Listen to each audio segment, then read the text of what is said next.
Dan siapa saja seorang muslim yang mendekatkan seorang hamba sahaya yang muslim, maka ini akan menjadi penghalang baginya dari api neraka. Ini bagian hadis yang panjang, hadis riwayat Abu Ya'la, Tabrani dan Ahmad secara ringkas dengan isnad hasan. At-Targhib 3/347. Hadis ke-259 dari Abu Hurairah radhiyallahu anhu, Nabi SAW bersabda, terhinalah. Ditanyakan pada beliau, siapakah orang yang terhina itu, wahai Rasulullah? Beliau menjawab, orang yang mendapati salah satu atau kedua ibu bapaknya yang telah mencapai usia lanjut namun ia tidak dapat memasuki surga disebabkan ia tidak mau melayani mereka dan tidak menyenangkan hati mereka. Hadis riwayat Muslim, bab terhinalah orang yang mendapati kedua orang tuanya. Hadis nomor 6510. Hadis ke-260 dari Abu Hurairah radhiyallahu anhu menceritakan, datang seorang laki-laki datang kepada Rasulullah SAW lalu bertanya, wahai Rasulullah, siapakah orang yang lebih berhak aku perlakukan dengan perlakuan yang terbaik?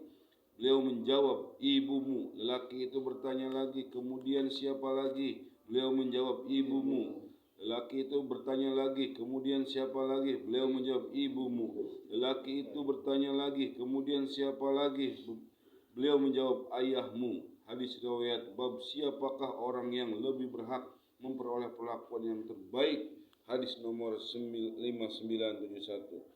Hadis 261 dari Aisyah radhiyallahu anha berkata, Rasulullah SAW bersabda, ketika aku tidur, aku bermimpi melihat diriku berada dalam surga. Lalu aku mendengar suara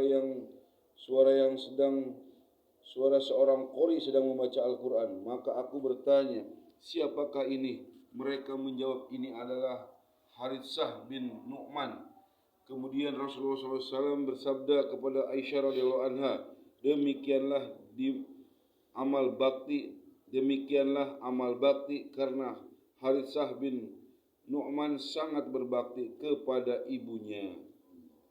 Hadis ke-262 dari Asma binti Abu Bakar radhiyallahu anhuma menceritakan, ibuku telah berkunjung padaku sedangkan ia masih seorang yang musyrik pada zaman Rasulullah sallallahu alaihi wasallam. Maka aku meminta fatwa pada Rasulullah sallallahu alaihi wasallam. Kataku pada beliau, sesungguhnya ibuku telah datang padaku dan ia menginginkan bantuan dariku. Bolehkah aku menemuinya? Beliau menjawab, ya, temuilah ia dan bantulah ia. Hadis riwayat Bukhari, bab pemberian kepada orang-orang musyrik. Hadis nomor 2620. Hadis ke-263 dari Aisyah radhiyallahu anha menceritakan, aku pernah bertanya pada Rasulullah sallallahu alaihi wasallam, wahai Rasulullah, siapakah yang paling besar haknya atau seorang wanita? Beliau menjawab, suaminya. Aku bertanya lagi, siapakah yang paling besar haknya atas seorang laki-laki? Beliau menjawab, ibunya. Hadis riwayat Hakim dalam Al-Mustadrak 4/150. Hadis ke-264 dari Ibnu Umar radhiyallahu anhu meriwayatkan bahwasannya seorang laki-laki telah datang kepada Nabi sallallahu alaihi wasallam dan bertanya, wahai Rasulullah, sesungguhnya saya telah melakukan suatu dosa besar.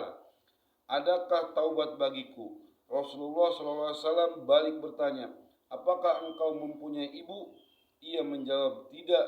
Rasulullah SAW bertanya lagi, apakah engkau mempunyai bibi? Ia menjawab, ya. Rasulullah SAW bersabda, berbuat baiklah kepadanya, dengan begitu Allah akan menerima taubatmu.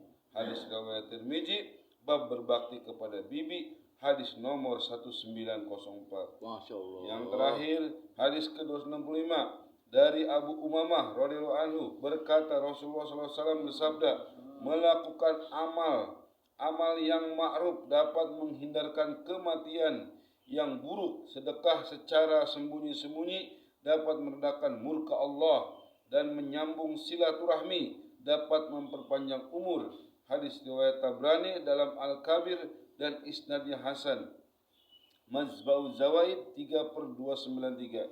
Keterangannya, Masyarius su'i yaitu keadaan seorang ketika mati yang tidak terpuji, termasuk pula apa-apa yang Rasulullah SAW berlindung darinya. Misalnya mati karena tertimpa reruntuhan, karena jatuh, karena tenggelam, karena terbakar, dikuasai oleh setan ketika menjelang kematian, dan mati saat lari dari medan jihad.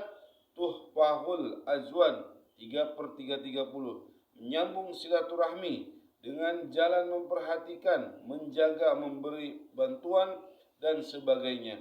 Fathul Qadir 4/207, memperpanjang umur maksudnya adalah bertambah keberkahan umurnya, mendapat taufik untuk melakukan ketaatan dan menghabiskan waktu-waktunya dengan hal-hal yang bermanfaat untuk kehidupan akhirat, dan dapat memelihara waktu-waktunya dari kesia-siaan dan habis tanpa manfaat. An-Nawawi Syarah Muslim 16/114. Alhamdulillah jemaah.